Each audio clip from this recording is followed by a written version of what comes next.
এইଭଳି ଭାବରେ କଉ ମାଛ ତରକାରୀ ରୋଷେଇ କରନ୍ତୁ ଆପଣ ମାନଙ୍କୁ ବହୁତ ପସନ୍ଦ ଲାଗିବ ଆଉ ବହୁତ ଟେଷ୍ଟ ଲାଗିବ। ଆପଣ ମାନଙ୍କୁ ନିହାତି ଭିଡ଼ିଓଟି ଭଲ ଲାଗିଲେ ଲାଇକ୍ କରିବ, ଆମ ଚ୍ୟାନେଲକୁ ଫଲୋ କରିବ।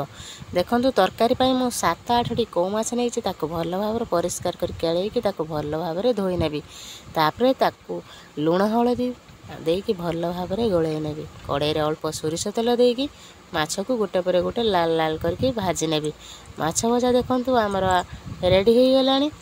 तापर माछ गोटे पात्र को काढ़ीदेवी। तापर मसला देखंतु सोरिष जीरा शुखला लंका रसुण कड़े अल्प सोरिष तेल नेबी, कटा पियाज देदेवी, कटा टमाटो लुण देकी भल भाव भाजी नेबी। तापर मसला को देदेवी लंका गुंड हलदी गुंड देकी ताको भल भाव गोलेबी। तापर अल्प टिके पानी देदेवी, ताको पुणी भल भाव गोलेबी।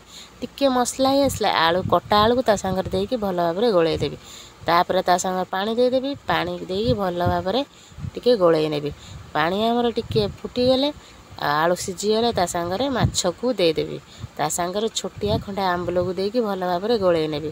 देखंतु माछ तरकारी आम रेडी हो गलानी। बहुत सुंदर भी देखा होची आ बहुत बढ़िया वासना भी दउची। आ तरकारी देखंतु बहुत भी टेस्ट होईची।